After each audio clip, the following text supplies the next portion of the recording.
नमस्कार साथियों, आप देख रहे हैं YouTube channel education portal Krishna. आज हम लोग इस वीडियो के माध्यम से बिहार में जो शिक्षकों की बहाली होने वाली है, इस बहाली से संबंधित बिहार लोक सेवा आयोग द्वारा विज्ञापन जारी कर दिया गया है। विज्ञापन संख्या 26/2023 शिक्षा विभाग बिहार विद्यालय अध्यापक के लिए कुल 1,70,461 पदों पर बहाली हेतु सुयोग्य भारतीय नागरिक तथा बिहार के अस्थायी निवासी उम्मीदवारों से ऑनलाइन आवेदन आमंत्रित किया है।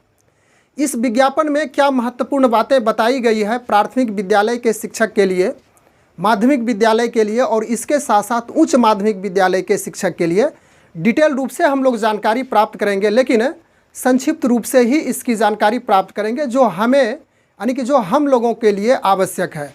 तो चलिए इसकी जानकारी हम लोग एकत्रित करते हैं। ऑनलाइन आवेदन की तिथि, सबसे पहले हम लोग इसी बात को समझ लें कि ऑनलाइन आवेदन किया जाएगा सभी पोस्ट के लिए, प्राथमिक विद्यालय के लिए, माध्यमिक विद्यालय के लिए और उच्च माध्यमिक विद्यालय के शिक्षक बनने के लिए ऑनलाइन आवेदन 15/6/2023 से प्रारंभ होगा और 12/7/2023 तक चलेगा। यानी कि ऑनलाइन आवेदन होगी और वह तिथि फिर से इसकी पुनरावृत्ति कर दें, 15/6/2023 से प्रारंभ होकर के 12/7/2023 तक चलेगा। कुल पद की चर्चा हम लोग किए ही थे, 1,70,461 पद है और यह नई पेंशन योजना के तहत इन अध्यापकों की बहाली की जाएगी, यानी कि न्यू पेंशन योजना इसमें बताई गई है।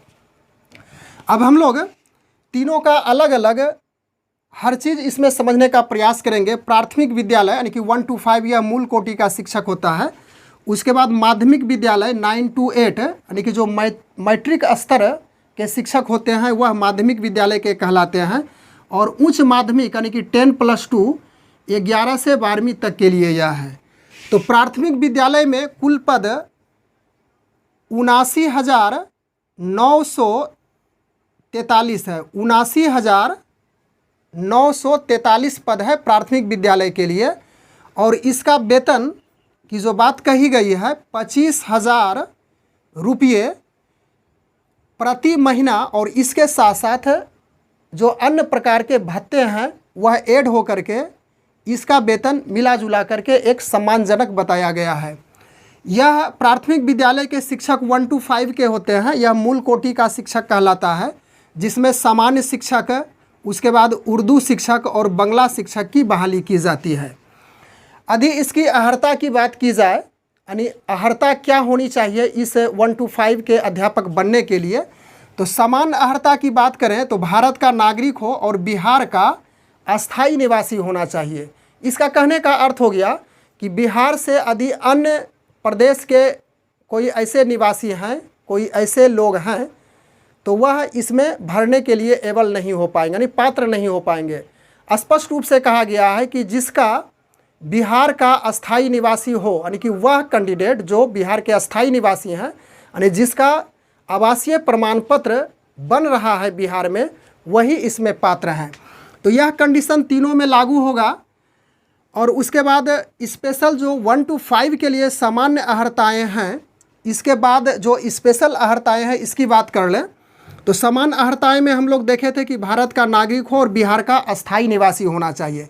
लेकिन स्पेशल अर्हता यह है कि वह इंटर पास होना चाहिए, यानी कि इंटरमीडिएट 10+2 पास, या तो फिर इसके समकक्ष यानी कि इसके इक्विवेलेंट होना चाहिए और वह भी मिनिमम 50% अंकों के साथ इंटरमीडिएट पास होना चाहिए या तो फिर समकक्ष।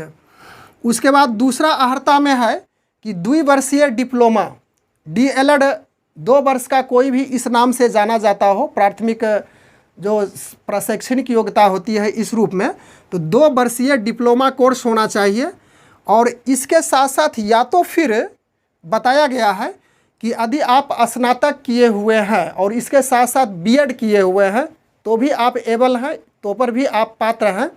और यदि स्नातकोत्तर है, BEd है या MEd है, उस स्थिति में भी 1 to 5 के शिक्षक के लिए आप पात्र हैं।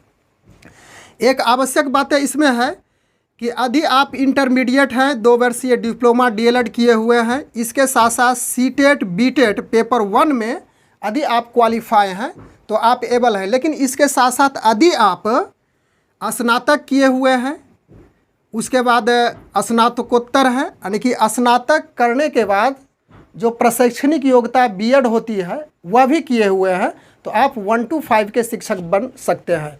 लेकिन इसमें एक कंडीशन रखा गया है कि यदि स्नातक करके आप बीएड करके 1 to 5 के शिक्षक बनने के लिए गए हैं, तो वैसी स्थिति में आपको 2 साल के अंदर एक सेतु पाठ्यक्रम होता है 6 महीने का कोर्स, उसे आपको करना होगा मान्यता प्राप्त संस्थान से, और उस स्थिति में स्ववैतनिक होगी, यानी कि आपको 6 महीने तक वेतन भी बिहार सरकार देते रहेगी और आप प्रशिक्षण भी प्राप्त कर लेंगे। उसके बाद 6 महीने के बाद प्रशिक्षण पूरा होने के बाद पुनः आप विद्यालय वापस आ सकते हैं। तो यह हो गई सामान्य अर्हताएँ, और जो स्पेशल अर्हताएँ थी उसकी बात किए। और इसकी उम्र सीमा की बात करें तो 18 वर्ष निर्धारित किया गया है मिनिमम। मैक्सिमम की बात हम लोग आगे कर लेंगे। और शुल्क इस जनरल के लिए जो परीक्षा शुल्क निर्धारित है 750 रुपया, और ईबीसी ओबीसी महिला और पुरुष दोनों के लिए, फिर उसके बाद फीमेल के लिए जो कि जनरल में हो, एससी एसटी और दिव्यांग के लिए 200 रुपया रखा गया है। तो जनरल के लिए 750 रुपया फ़ी है, और इस प्रकार से जो आरक्षित कोटि के हैं या तो फिर दिव्यांग है उसके लिए 200 रुपया निर्धारित किया गया है। तो यह तो हो गई बातें प्राथमिक विद्यालय के शिक्षक के लिए कुल पद, वेतन, उसके बाद समान अर्हताएँ, उम्र और शुल्क। शुल्क तो जनरली सभी तीनों के लिए ही होगा। अब हम लोग बात करें आगे चल करके कि माध्यमिक विद्यालय यानी कि मैट्रिक स्तर के जो अध्यापक बनेंगे 9 to 10 के लिए, तो इसके लिए कुल पद 32,916 निर्धारित किया गया है। इसमें विषयवार होगा, विषयवार में कितने पद हैं आरक्षित, आरक्षण के अनुसार से उसको आप डिटेल रूप से देख सकते हैं बगल में भी, या तो इसका जो विज्ञापन जारी किया गया है, सभी विज्ञापन को आप सावधानी पूर्वक पढ़ेंगे सभी पृष्ठ को, तो उसमें स्पष्ट हो जाएगा। हम लोग यहाँ पे मुख्य बातें समझने का प्रयास कर रहे हैं। तो कुल पद की बात हम लोग कर लिए 32,916, और वेतन इसका है 31,000 प्रति माह यह मिलेगा, और इसके साथ साथ अन्य भत्ताएं भी इसमें ऐड होते जाएगा। और समान अर्हताएँ में भारत का नागरिक, बिहार का अस्थायी निवासी होना चाहिए, और स्पेशल अर्हताएँ में माध्यमिक विद्यालय के अध्यापक के लिए स्नातक या तो स्नातकोत्तर होना चाहिए मिनिमम 50% अंकों के साथ। उसके बाद बीएड की भी डिग्री होनी चाहिए, यानी कि प्रशैक्षणिक योग्यता में बीएड होना चाहिए। और स्टेट लेवल पे जो शिक्षक पात्रता परीक्षा होती है विषयवार प्रत्येक विषय के लिए, तो उसमें पेपर फर्स्ट में क्वालिफाई होना चाहिए।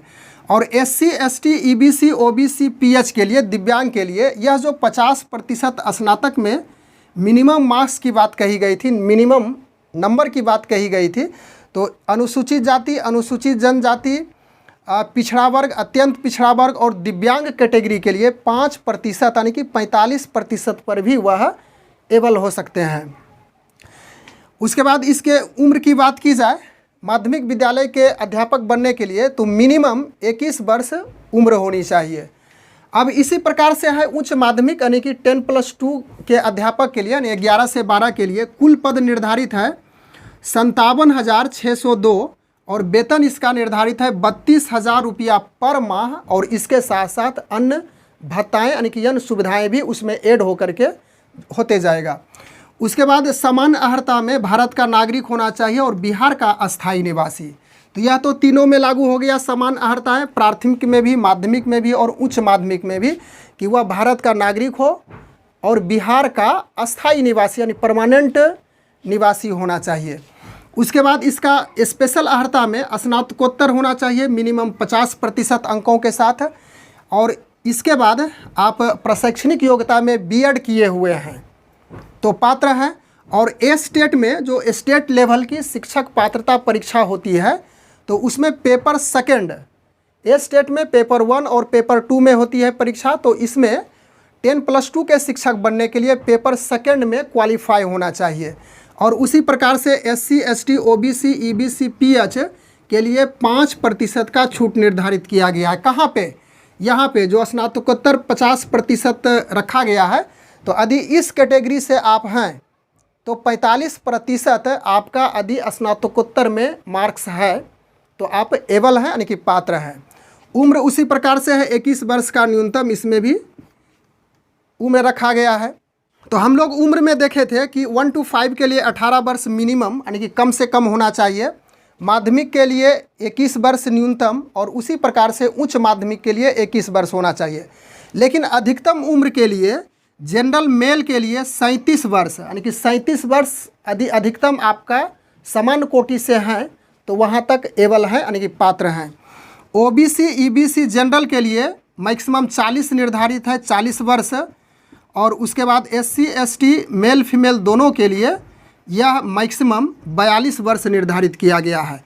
और इस परीक्षा में जो 120 अंक और 100 अंक, यानी कि लैंग्वेज विषय में 100 अंक की परीक्षा होगी, जिसमें पास होने के लिए दोनों इंग्लिश और हिंदी मिला करके 30 अंक लाना अनिवार्य है। उसके बाद 120 अंकों की जो परीक्षाएं होगी विषयनिष्ठ होकर के, या तो फिर जो स्पेशल कैटेगरी के लिए है, स्पेशल कोटि के लिए है, तो उसके लिए 120 अंक में जनरल कैटेगरी के लिए 40% अंक निर्धारित है, अर्हता अंक पास होने के लिए, इसमें क्वालिफाई हो जाइएगा। यदि जनरल कैटेगरी से हैं तो 40% अंक, 120 में 40% अंक आपको लाना जरूरी है, अर्थात 48 अंक लाएंगे 120 में तो आप क्वालिफाई हैं। उसी प्रकार से ओबीसी के लिए 36.5% निर्धारित किया गया है। तो 36.5% कहने का अर्थ हुआ कि 120 में आपको 43 अंक लाना है। ईबीसी के लिए 34% है, तो इसमें 120 में से 40 अंक लाना है। एससी एसटी फीमेल और दिव्यांग पीएच के लिए 32% निर्धारित है, अर्थात 120 अंक में 38 अंक यदि आप लाते हैं तो क्वालिफाई कहे जाते हैं। तो इस प्रकार से बिहार विद्यालय अध्यापक से संबंधित जो विज्ञापन जारी किया गया है बिहार लोक सेवा आयोग द्वारा, तो इसकी जो महत्वपूर्ण बातें हैं उसको हम लोग इस वीडियो के माध्यम से समझने का प्रयास किए। और यदि आप डिटेल रूप से इस विज्ञापन के बारे में जानकारी चाहते हैं तो उस विज्ञापन का अवलोकन कर सकते हैं। बस आज के वीडियो में हम लोग इतनी ही चर्चा करने के लिए उपस्थित थे। मिलते हैं अगले वीडियो में, तब तक के लिए धन्यवाद।